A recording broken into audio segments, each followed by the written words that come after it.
সত্যটো অনুসন্ধানত ওলাব। थारैनो बड'लेण्ड इउनिभार्सिटियावहाय जाख्ल'नाया सोलिमारदों नामा जे गोबां बाथ्रा ओंखारबाय थानायखौ जोङो नुनो मोननाय जादों, जेरावहाय आबसुनि आफादगिरि दिपेन बर' बिथां साराबो जे बे जाथायनि सायाव सिदान्थ लानानै नायबिजिरनानै जाथाया नंगौब्ला बे नंगौखौ नंगौनि फोरमान दिन्थिथारनो थाखाय नाजानाय माखासे बाथ्रा बुंनायखौ जोङो नुनो मोनदों। जे गोबांखिनि माखासे अपोजिट पार्टिनि दैदेनगिरिफोराबो बाथ्रा बुंथोदों, गोबां बाइट होदों, निउस मिडिया प्रेस मिडिया होदों जे दानि सोरखार सोलिबाय थानाय प्रमद बर' बिथांनि सोरखारखौ नैबेबायदि रां जाख्ल'दों, फरायसाफोरनि जे बिजाबफोरनि जेंनाफोरखौ सुस्रांनो नागारै इउनिभार्सिटिनि रां जाख्ल'नायनि बाथ्रा माखासे ओंखारथिबाय थानायखौ बुंनायखौ जोङो नुनो मोनदों।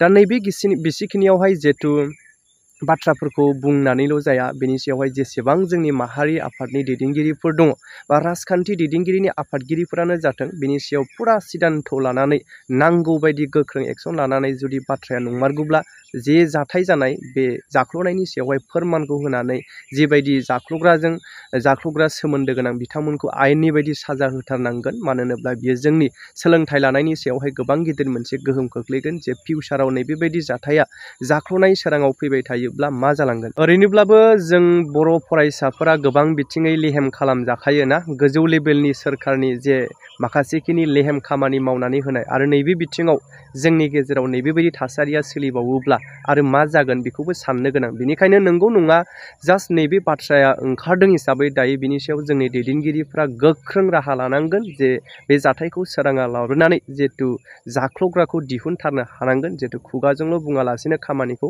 मावनायनि गेजेरजों। दायो गोबां खौरां गोसारबाय, नोंथांमोनाबो नुखाबाय।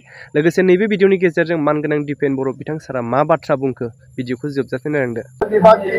কথা নাই, যদি তাত যি অভিযোগ এই অভিযোগটো সত্যতা আছে, সত্যটো অনুসন্ধানত ওলাব, তদন্তত ওলাব, আৰু তাত যদি সত্যতা নাই সেইটোও ওলাব। যেতিয়ালৈকে আমি অনুসন্ধান সম্পন্ন নহয় তেতিয়ালৈকে আমি ক'ব নোৱাৰোঁ, কাৰণ অভিযোগ এটা আনিছে।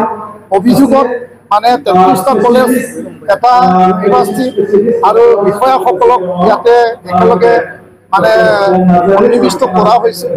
তদন্ত যেতিয়া তথ্য বা ইয়াৰ ৰিপৰ্ট আহি ল'ব তেতিয়া আমি গম পাম যে 15 দিনৰ সময়সীমা ৰাখিছে।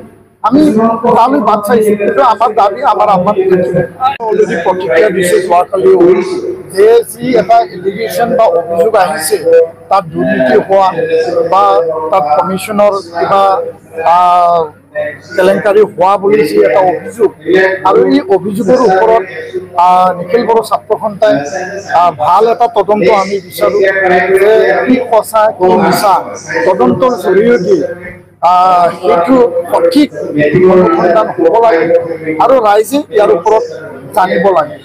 আৰু আমি দেখিবলৈ পাইছোঁ বিদ্যা প্ৰধান প্ৰমোদ বড়ো ডাঙৰীয়াই এটা নিৰপেক্ষ এটা কমিটি তেওঁ গঠন কৰি দিছে।